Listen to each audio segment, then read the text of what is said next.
ചൂട് പിടിച്ച വീരമല വാർത്തകൾ കെട്ടടങ്ങിക്കഴിഞ്ഞു. പുട്ടിന് തേങ്ങ പോലെ റീച്ച് കൈവടിയാതിരിക്കാനുള്ള ഗൂഢതന്ത്രമാണോ ഗൂഗിൾ മാപ്പ് പ്രചരണം? നമസ്കാരം. നിങ്ങൾക്കറിയാമോ, നമ്മൾ കണ്ടുകൊണ്ടിരിക്കുന്ന വീരമല എന്ന കുന്ന് ഇപ്പോൾ പാതിയായി കഴിഞ്ഞു. വീരമലയുടെ ഹൃദയത്തിലൂടെ ഒരു ഹൈവേ കടന്നു പോകുമ്പോൾ അതിന്റെ ചരിത്രവും ഭാവിയും ഒരുപോലെ അപകടത്തിലാവുകയാണ്. ഈ വിവാദങ്ങൾക്ക് പിന്നിൽ ഒളിഞ്ഞിരിക്കുന്ന ലക്ഷ്യങ്ങൾ എന്തൊക്കെയാണ്? വീരമലയുടെ സംരക്ഷണമോ അതോ മറ്റെന്തെങ്കിലും താല്പര്യമോ? ഈ ചോദ്യങ്ങൾക്കുള്ള ഉത്തരം തേടി നമുക്കൊരു യാത്ര തുടങ്ങാം. ഇതൊരു സാധാരണ ലേഖനമല്ല, വീരമലയുടെ നിലനിൽപ്പിനായുള്ള ഒരു അന്വേഷണമാണ്. ഈ യാഥാർത്ഥ്യങ്ങൾ നിങ്ങളെ ഞെട്ടിപ്പിച്ചേക്കാം. മറ്റുള്ള സംസ്ഥാനങ്ങളിലെ ദേശീയപാതകൾ നമ്മളെക്കാൾ വലിയ ദൂരം മുന്നിട്ട് നിൽക്കുകയാണ്. 4 വർഷം മുൻപ് വരെ നല്ലൊരു ദേശീയപാത എന്നത് നമ്മുടെ കേരളീയരുടെ ഒരു സ്വപ്നമായിരുന്നു. ഇപ്പോൾ അതും അതിന്റെ പൂർണ്ണതയിലേക്ക് കടക്കുകയാണ്. കാസർഗോഡ് ജില്ലയിലെ ശാന്തമായി ഒഴുകുന്ന തേജസ്വിനി നദിയുടെ മനോഹരമായ കാഴ്ചകൾ പ്രദാനം ചെയ്യുന്ന ഒരു കുന്നിൻ ചെരുവാണ് വീരമലക്കുന്ന്. വീരമലക്കുന്നിലേക്ക് കയറുമ്പോൾ തന്നെ 18ാം നൂറ്റാണ്ടിലെ ഒരു ഡച്ച് കോട്ടയുടെ അവശിഷ്ടങ്ങൾ നിങ്ങളെ സ്വാഗതം ചെയ്യും. ഇത് പ്രദേശത്തിന്റെ സമ്പന്നമായ ചരിത്ര പ്രാധാന്യത്തിന്റെയും വാസ്തുവിദ്യ അത്ഭുതങ്ങൾക്കും തെളിവാണ്. ചുറ്റുമുള്ള സമൃദ്ധമായ പ്രകൃതി ദൃശ്യങ്ങളുടെ കാഴ്ചകളിലേക്ക് വിശ്രമിക്കാൻ ആഗ്രഹിക്കുന്നവർക്ക് വീരമലക്കുന്നുകൾ ഒരു മികച്ച സ്ഥലമാണ്.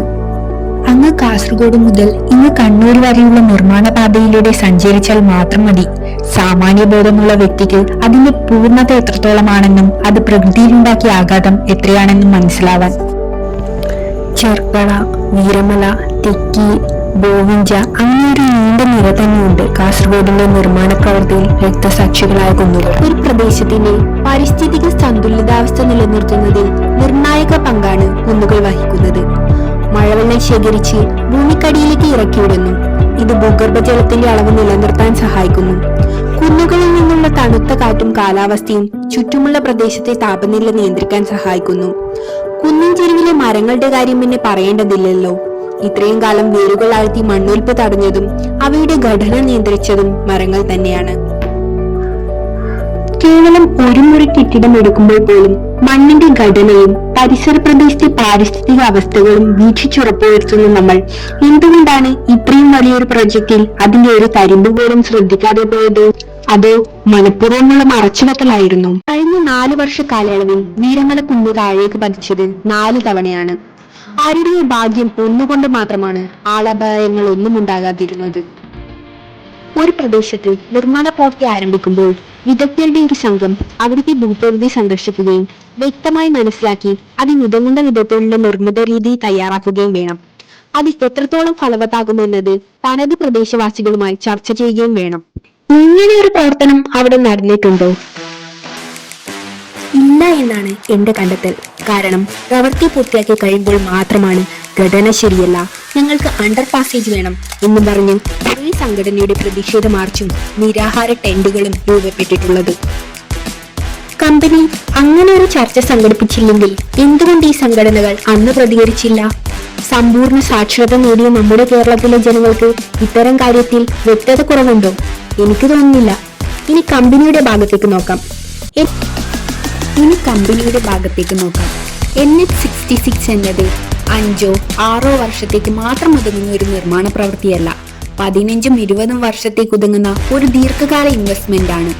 അങ്ങനെയുള്ള ഒരു പ്രവൃത്തി നടക്കുമ്പോൾ അതും ആ മേഖലയിൽ അത്രമേൽ പ്രവൃത്തി പരിചയമുള്ള ഒരു കമ്പനി സ്വന്തം നിലനിൽപ്പിനായെങ്കിലും ഒരു ചുവട് വെക്കില്ലേ? അതെ, 2018-19 കാലയളവിൽ ഉണ്ടാക്കിയ DPRനെ അനുബന്ധമാക്കി 2020 ടെൻഡർ നടത്തിയ ഹൈദരാബാദ് ആസ്ഥാനമായ മേഘ എഞ്ചിനീയറിംഗ് ഇൻഫ്രാസ്ട്രക്ചർ ലിമിറ്റഡ് എന്ന കമ്പനി വർക്ക് ഏറ്റെടുത്തു. പുതിയ ദേശീയപാത മൈച്ച മുതൽ കൊവ്വൽ ചെക്ക് പോസ്റ്റ് വരെയുള്ള വീരമലക്കുന്നിൽ കൂടിയാണ് കടമുട്ടുന്നത്. പണി ഏറ്റെടുത്ത കമ്പനിയെ സംബന്ധിച്ച് അവർക്ക് ഡീറ്റെയിൽഡ് പ്രൊജക്ട് റിപ്പോർട്ട് പ്രകാരമുള്ള വർക്ക് ചെയ്താൽ മാത്രമേ പൈസ കിട്ടുകയുള്ളൂ. അവർ അത് ഭംഗിയായി ചെയ്തു. ഇത്ര ഭംഗിയായതുകൊണ്ടാണല്ലോ വീരമലക്കുന്ന് വർഷാവർഷം ഇടിഞ്ഞു താഴേക്ക് വരുന്നത്.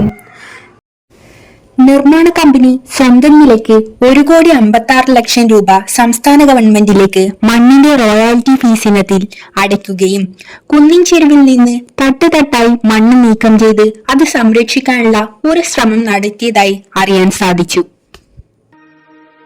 വളരെയധികം വെള്ളം ആഗിരണം ചെയ്യുന്ന മണ്ണാണ് വീരമലയിലേത്.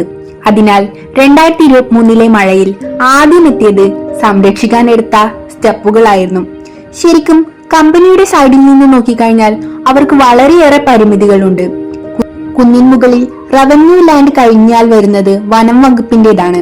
യഥാർത്ഥത്തിൽ കമ്പനി ചെയ്ത രീതി ശരിയാണെങ്കിലും അത് പൂർണ്ണതയിലെത്താൻ ഏകദേശം 60 മീറ്ററിലധികം സ്ഥലം ഹൈവേയിൽ നിന്നും വേണം. ഹൈവേ വികസനം പൂർത്തിയാക്കുവാൻ കമ്പനിക്ക് വളരെയധികം മണ്ണിന് ആവശ്യമുള്ളതിനാൽ തന്നെ അവർ കേരളത്തിലെ കാലാവസ്ഥയെ ഗൗനിക്കാതെ അധികം മുൻകരുതൽ എടുക്കാതെയും മണ്ണെടുക്കുന്നത് കൂടുതൽ അപകടങ്ങളിലേക്ക് വഴിവെച്ചു. ഇനി അധികാരികളുടെ സൈഡിൽ നിന്ന് നോക്കാം. കളക്ടറും സംഘവും മണ്ണിടിച്ചിലിന് സാധ്യതയുള്ള വീരമലക്കുന്ന്, മട്ലായ്ക്കുന്ന് എന്നിവിടങ്ങളിൽ ഡ്രോൺ പരിശോധന നടത്തുകയും അതിനടിസ്ഥാനമായ റിപ്പോർട്ട് തയ്യാറാക്കുകയും ചെയ്തിരുന്നു. അതായത് കുന്നിൽ ലംബമായും തിരശ്ചീനമായുമുള്ള വിള്ളലുകൾ രൂപപ്പെട്ടിട്ടുണ്ട് എന്നുള്ളത് നാഷണൽ ഹൈവേ അതോറിറ്റിക്ക് റിപ്പോർട്ട് കൈമാറുകയും ചെയ്തിട്ടുണ്ട്. എന്നാൽ റിപ്പോർട്ടിന് അടിസ്ഥാനമായി വന്ന പരിശോധന കമ്മിറ്റി പേരിന് പോലും പരിശോധന നടത്തിയിട്ടില്ല എന്നത് പകൽ പോലെ വ്യക്തമായൊരു കാര്യമാണ്. ഒത്തിരി പ്രാവശ്യം അവർക്ക് നമ്മൾ ആവശ്യപ്പെട്ടു. കൈയിട്ട് വാരലും കൈമലർത്തലും നമുക്ക് ശീലമായി കഴിഞ്ഞു. പക്ഷേ നമുക്ക് ആവശ്യം ഇതിനൊരു പരിഹാരമാണ്. ഒന്നാമതായി, വീരമലയിൽ നിർമ്മിച്ചിട്ടുള്ള റീറ്റെയിനിങ് വാൾ കൊണ്ട് മാത്രം ആ കുന്നിനെ നിലനിർത്താൻ കഴിയില്ല. അതിനാൽ റീറ്റെയിനിങ് വാളിൽ നിന്ന് ഏകദേശം 50 മുതൽ 60 മീറ്റർ കിഴക്കോട്ട് സ്ഥലം ഏറ്റെടുത്ത് കൃത്യമായ അനുപാതത്തിൽ ചരിവുകളോട് കൂടിയ തട്ടുകൾ നിർമ്മിക്കണം. ഈ തട്ടുകളിൽ മഴവെള്ളം കെട്ടി നിൽക്കാതെ ഒഴുകിപ്പോകാനുള്ള സംവിധാനങ്ങൾ ഒരുക്കണം. രണ്ടാമതായി, ഹൈവേയുടെ അലൈൻമെന്റ് മാറ്റുക എന്നതാണ് മറ്റൊരു വഴി. കാര്യങ്കോട് പാലം മുതൽ ഇപ്പോഴുള്ള 2 വളവുകളും ഒഴിവാക്കി രതീഷ് ഹോട്ടൽ കഴിഞ്ഞെത്തുന്ന രീതിയിൽ പുതിയൊരു അലൈൻമെന്റ് ഉണ്ടാക്കുക എന്നതാണ്. എന്നാൽ ഇത് കൂടുതൽ ഭൂമി ഏറ്റെടുക്കേണ്ടി വരുമെന്നും പദ്ധതിയുടെ ചെലവ് കൂട്ടാനും സാധ്യതയുണ്ട്. അതുപോലെ കരാർ കമ്പനിയുടെ എസ്റ്റിമേറ്റുകൾ മാറ്റുന്നതിലൂടെ ദേശീയപാത അതോറിറ്റിക്ക് സാമ്പത്തിക ബാധ്യതയുണ്ടാകും. മൂന്നാമതായി, വീരമലക്കുന്നിന്റെ തുടക്കം മുതൽ അവസാനം വരെ ഒരു ടണൽ നിർമ്മിക്കുക എന്നതാണ്.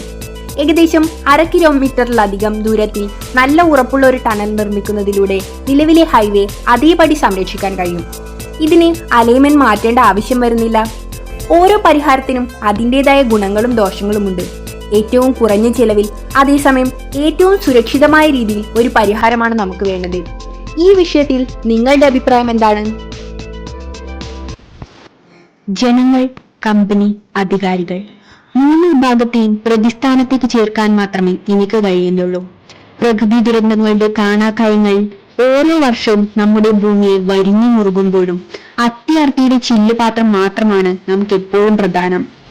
ചൂരൽമല ദുരന്തത്തിന്റെയും വെള്ളപ്പൊക്ക ദുരന്തത്തിലും നന്മയുള്ള കേരളമാവുന്ന നമുക്കെന്തേ അവയ്ക്ക് കാരണമാകുന്നവയെ വേരോട് പിന്തുടരാനുള്ള കരുത്തില്ലാതെ പോയത്? ഇനി അധിക സമയമില്ല. വീരമലക്കുന്ന് മറ്റൊരു ശിരൂരാവാനും അവിടെ 1000 മാർഗന്മാരുണ്ടാവാനും. ഉണരു ഭരണകൂടമേ, ഉണരു അധികാരികളെ.